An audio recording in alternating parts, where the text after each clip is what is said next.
하나님의 말씀은 구약성경 잠언 24장 29절입니다. 구약성경 939페이지 잠언 24장 29절 한 절 말씀 우리 같이 합독해서 같이 읽겠습니다. 너는 그가 내게 행함같이 나도 그에게 행하여 그가 행한 대로 그 사람에게 갚겠다 말하지 말지니라. 아멘. 우리 함께 읽으신 말씀 가지고 복수에 대한 경계라는 제목으로 말씀을 전하도록 하겠습니다. 우리가 잠언을 통해서 하나님 우리에게 주신 지혜의 말씀들을 함께 보고 있는데 우리 사람들의 마음속에는 복수심이 있습니다. 페이백, 내가 받은 대로 내가 갚아줘야 된다. 그러니까 빚을 진 게 있으면 빚을 갚는 건 좋은데 그 빚이 무슨 빚이에요? 원한. 누가 나에게 잘못했을 때 그 잘못에 대해서 내가 반드시 갚아야 되겠다. 사람들의 마음속에는 그 복수심이 있어요. 복수심. 자, 그런데 오늘 성경 말씀에서는 내가 당한 대로 갚아주리라. 그렇게 말하지 말라라고 말씀을 하고 있죠. 우리가 복수심을 갖고 복수를 하는 것이 지혜자의 길이 아니라는 거예요. 우리가 복수를 하는 것이 하나님의 뜻이 아니라고 하는 것입니다. 그래서 복수를 경계하고 있어요. 복수를 하지 말라. 그렇게 우리에게 말씀하고 있는 것이죠. 자, 그러면 우리가 복수에 대해서 하나님께서 금하신 그 이유들을 한번 우리가 생각해 보기를 원합니다. 복수를 하게 되면 어떻게 됩니까? 복수를 하게 되면은 그 피해자의 경우에는 그 자기가 당한 것에 대해서 개인적으로 또 감정적으로 주관적으로 그것을 판단하기 때문에 그 당한 사람에게는 그게 너무너무 크단 말이에요. 그러니까 아무리 그것을 다시 되돌려주고 갚고 또 갚고 갚아도 분이 안 풀리는 거예요. 그래서 주관적인 감정적인 그런 개인적인 복수를 하지 말라 라고 하는 것이고요. 그리고 이제 우리가 복수를 개인적으로 하게 되면 우리가 당한 그대로 똑같이 하기가 어려워요. 하다 보면 우리가 감정적으로 대응하다 보면 우리가 당한 것보다 더 많이 과도한 복수를 하게 될 때가 많습니다. 창세기 4장 23절 24절을 보게 되면 라멕이라는 사람이 나오는데 어떤 사람이 라멕을 쳤어요. 라멕을 때렸어요. 라멕이 한 대 맞았어요. 그러니까 자기가 맞은 것에 대해서 분풀이를 하는데 어떻게 합니까? 자기를 때린 사람을 죽인 거예요. 나를 감히 때려? 너 죽어봐. 그 자기를 때린 사람을 죽였어요. 그리고 라멕이 하는 말이 무엇이냐면 나에게 잘못한 사람에 대해서는 내가 몇 배로 갚아주겠다? 77배. 77배로 내가 갚아주겠다. 그렇게 해서 자기가 당한 것에 대해서 자기는 한 대 맞았는데 그냥 그 자기를 때린 사람을 죽인 거예요. 그리고 그것을 이제 자랑하는 거죠. 나를 건드리면은 가만 안 둔다. 나를 살짝만 건드리면 내가 그냥 막 수십 배로 77배로 내가 갚아준다. 나는 그런 사람이다. 하고 자기가 이제 자랑하고 다니는 거예요. 뭐 대로 주고 말로 받는다. 그런 표현도 있잖아요. 그 사람들의 복수라고 하는 것은 당한 사람은 너무나 그 분이 사가지지 않기 때문에 분을 사귈 수 없기 때문에 자기 분이 풀릴 때까지 그 복수를 하는 거예요. 그러니까 복수의 그 한계가 정확하게 설정이 안 되는 것이죠. 또한 복수를 하게 되면 복수를 통해서 계속적인 그 악순환이 일어나게 돼요. 악순환. 자, 이 한 나라와 또 다른 나라가 전쟁하게 되는데, 자, 이 사람은 이 아들은 전쟁에 나간다. 왜 전쟁에 나가요? 자기 아버지를 복수하기 위해서. 이 옆에 나라 사람이 자기 아버지를 죽였거든요. 그러니까 자기 아버지에 복수하기 위해서 얘는 나가 싸우는 거예요. 그래서 닥치는 대로 다 죽이는 거예요. 상대방 사람들을. 그렇게 하다 자기도 죽어. 이쪽의 사람도 또 이쪽의 사람이 막 죽이니까 또 이 사람의 또 죽은 사람의 아들이 또 있을 거 아니에요? 이 사람도 또 복수를 해야 돼. 왜? 자기 아버지가 죽었거든. 이쪽에서 죽였거든. 그러니까 또 가서 이쪽에 있는 사람들, 뭐 닥치는 들, 아이들을 다 죽이는 거예요. 서로 이 악순환이 계속돼요. 처음에는 어떤 작은 이유로 전쟁이 시작됐지만 나중에는 그것 때문에 싸우는 게 아니고 왜 싸워요? 복수하기 위해서. 우리 아버지의 원수를 갚기 위해서. 다른 이유는 필요 없어요. 그냥 우리 아버지의 원수를 갚는 거예요. 그러면 그게 대물림에서 전쟁을 하게 되는 것이죠. 유럽에 뭐 유명한 전쟁들이 많잖아요. 30년 전쟁, 장미 전쟁, 또 뭐 100년 전쟁, 영국과 프랑스 사이에 있었던 전쟁들. 뭐 역사적으로 보게 되면 아주 유명한 전쟁들이 많잖아요. 그거는 그냥 한두 대 때리고 끝나는 전쟁이 아니고 할아버지, 아버지, 아들, 손자 4대에 걸쳐서 대대로 원수의 서로 가문 또는 서로 국가적으로 서로 원수를 맺고 계속 싸우는 거예요. 계속 싸우는 거예요. 몇십 년, 몇백 년을 계속 싸우는 거예요. 자, 이게 이제 인류의 역사죠. 악순환이에요, 악순환. 악순환이 계속돼요. 복수를 다룬 그런 영화들이 많이 있죠. 한국에 박찬욱이라는 이제 유명한 영화 감독이 있는데 복수 3부작, 복수 시리즈 3부작이 있죠. 복수를 하게 되면 그 마지막 여러분 영화 별로 안 좋은 영화들이에요. 안 보는 게 좋아요. 영화들이 다 어두워요. 어둡고 암울해. 보고 나면은 살 맛이 별로 없어져요. 야, 인생이 이런 거구나. 살기 싫다. 처음에는 억울하게 당하지만 그 주인공이 자기가 억울하게 당한 것을 복수하기 위해서는 어떻게 해야 돼요? 자기도 악마가 돼야 돼요. 그 악마를 잡기 위해서는 자기가 천사의 방법으로 해서는 악마를 도저히 잡을 수 없단 말이에요. 그러니까 자기도 악마와 똑같은 방법으로, 아니 그 악마보다 더 악한 방법으로 자기가 변신을 해야만 그 복수를 할 수 있단 말이에요. 그러니까 이제 영화의 마지막에 보게 되면 복수는 하죠. 복수는 하는데 그 복수의 끝이 어떻게 돼요? 자기 자신도 악마가 돼 있는 거예요. 상대방을 악마로 죽였지만 자기 자신도 악마가 되어 있고 결국은 이제 허무한 비극적인 그런 종말들을 맞이하게 되는 것이죠. 이게 이제 대부분 그 영화의 이제 또 소설의 그런 스토리들이죠. 실제로 또 그렇게 많이 되죠.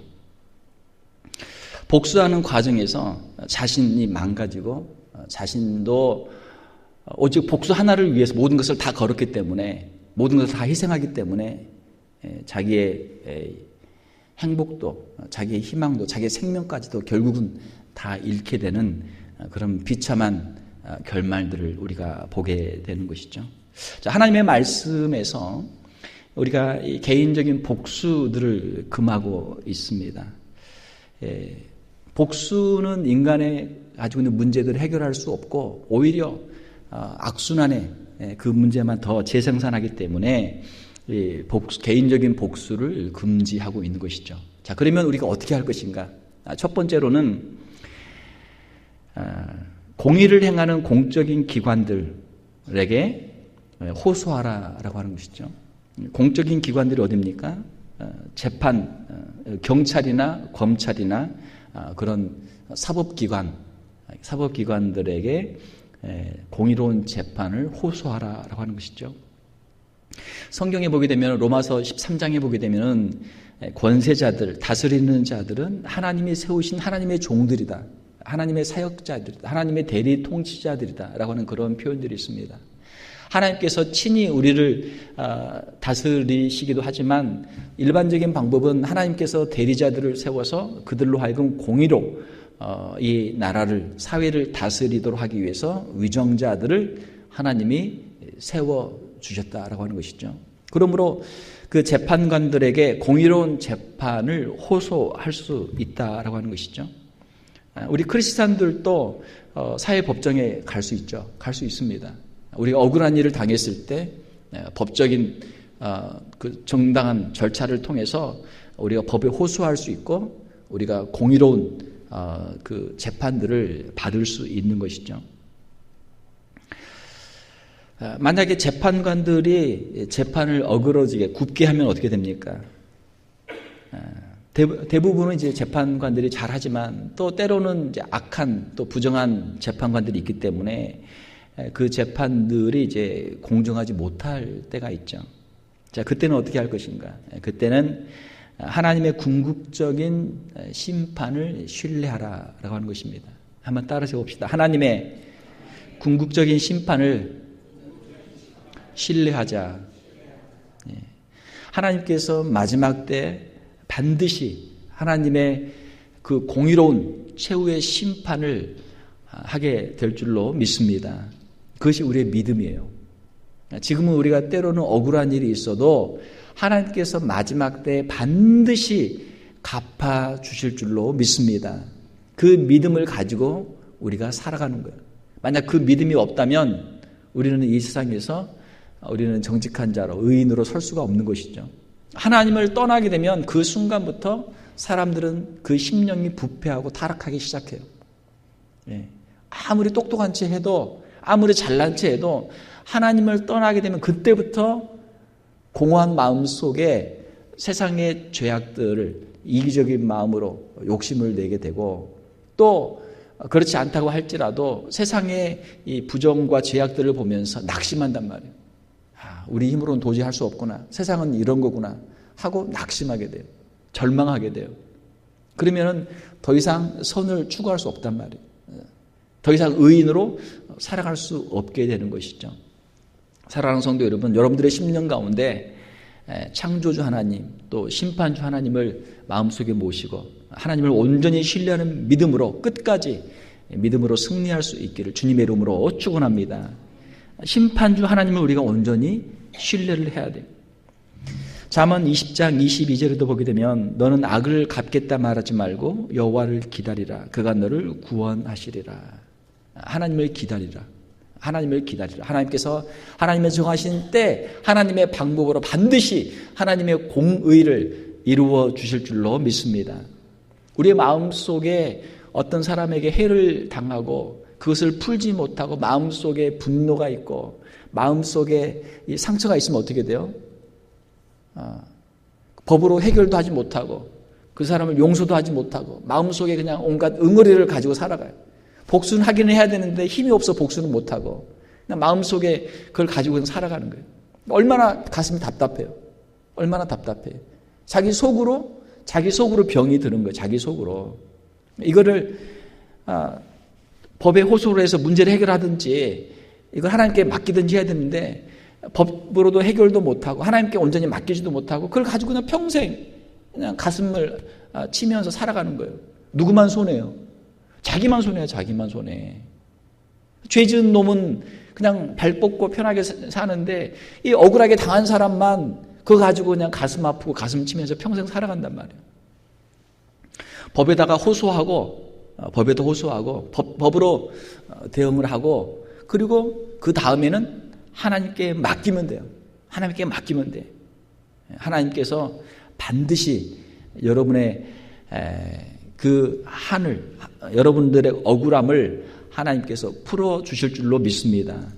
그거를 신뢰하면은 우리가 억울한 일을 당해도 우리도 더 편하게 발 뻗고 잘 수 있는 것이죠.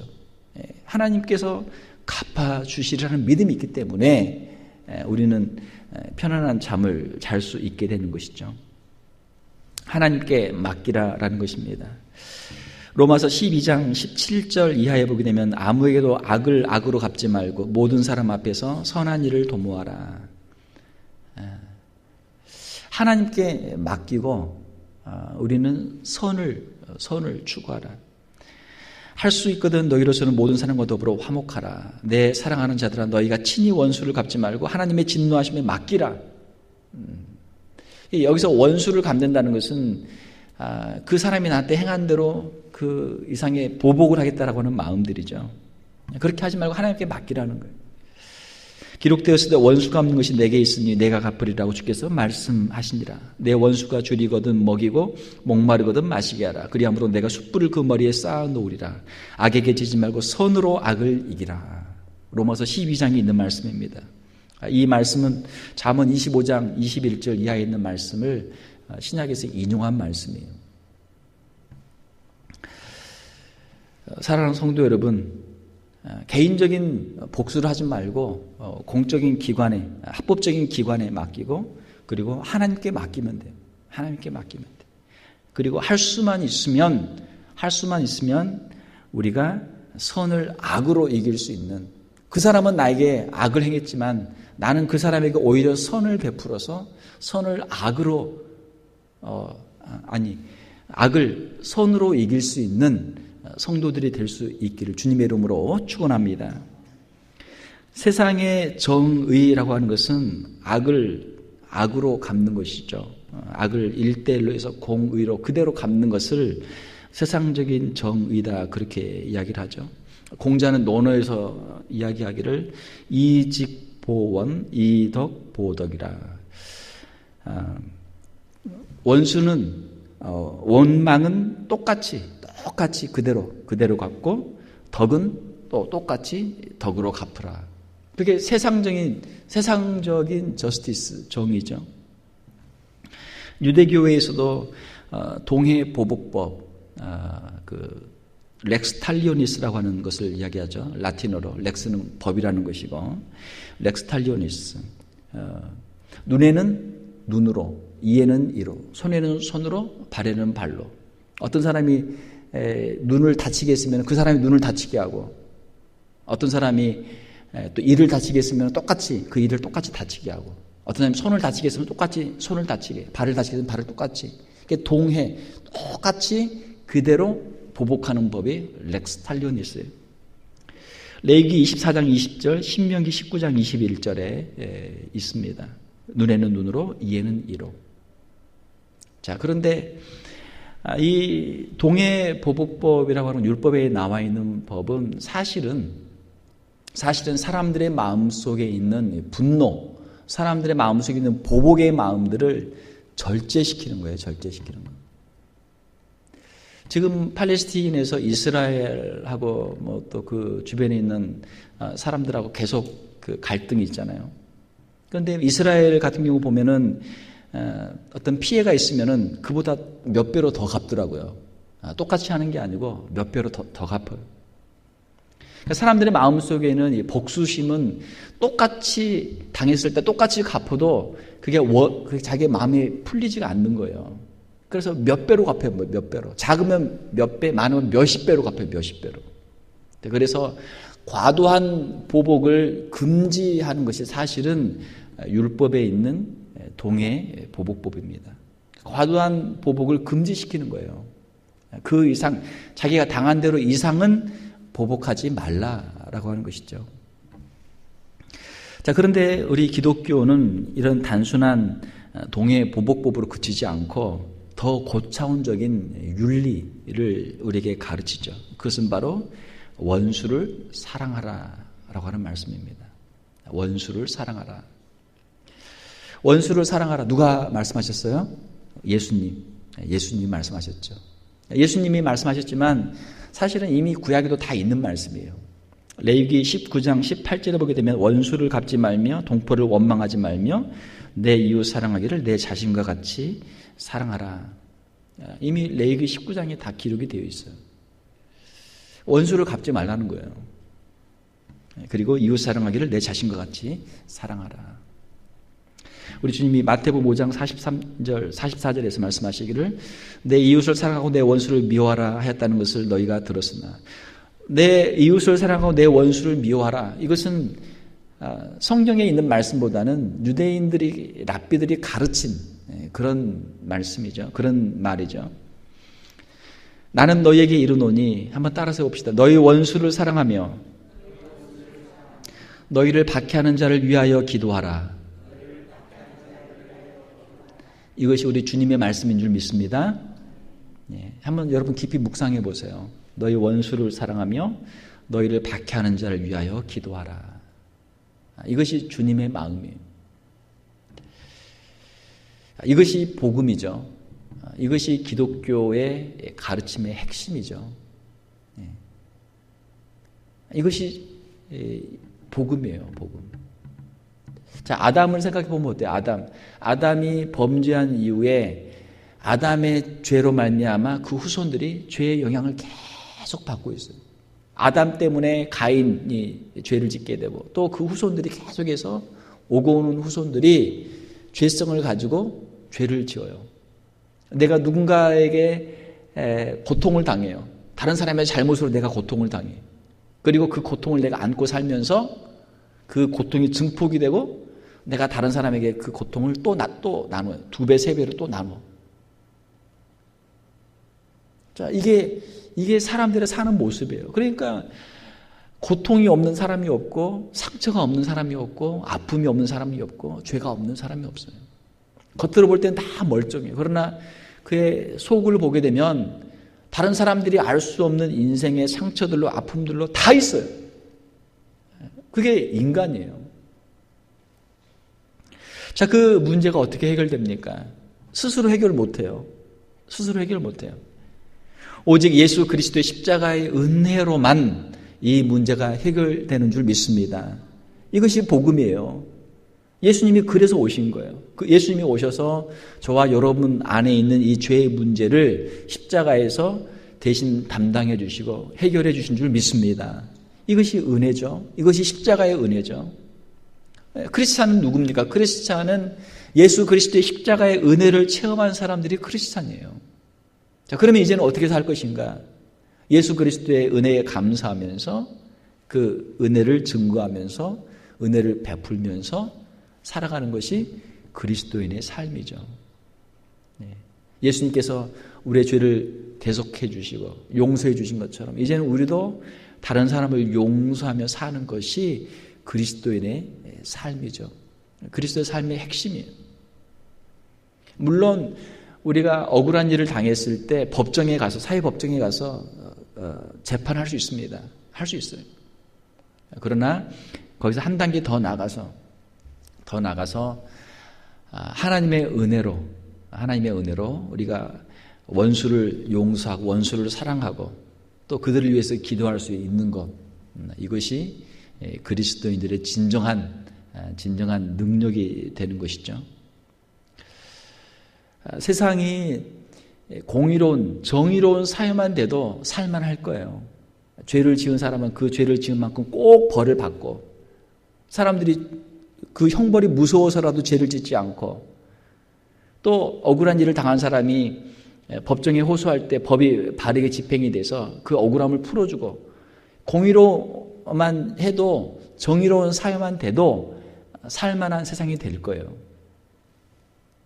자, 그러나 그거 가지고는 부족하죠. 진정한 회복이 있고 진정한 생명의 역사가 이루어지기 위해서는 거기에는 하나님의 은혜가 있어야 되죠. 죄인이 회개하고 다시 회복이 되고 하나님께로 돌아올 수 있는 그런 은혜가 있을 때 거기에 진정한 생명의 역사들이 이루어지죠. 예수 그리스도의 십자가는 무엇입니까? 우리로 하여금 하나님의 은혜를 체험하도록 하게 하는 것이고 우리로 하여금 우리의 죄성을 회개하도록 하는 것이고 우리의 삶을 돌이키도록 하게 하는 것이죠. 예수 그리스도의 십자가의 복음을 듣고도 회개하지 않고 죄를 계속 짓는 사람들은 하나님의 엄중한 최후의 심판을 받게 되는 것이죠. 그러므로 우리 복음은 은혜지만 또 한편으로는 회개입니다. 회개하는 사람들만 은혜를 받는 거예요. 은혜 받은 사람들은 회개하는 삶을 살죠. 회개하는 모습이 은혜 받은 사람의 모습이에요. 사랑하는 성도 여러분, 우리는 하나님의 은혜를 받은 자로서 하나님의 은혜를 증거할 사명을 받은 줄로 믿습니다. 이것이 복음이에요.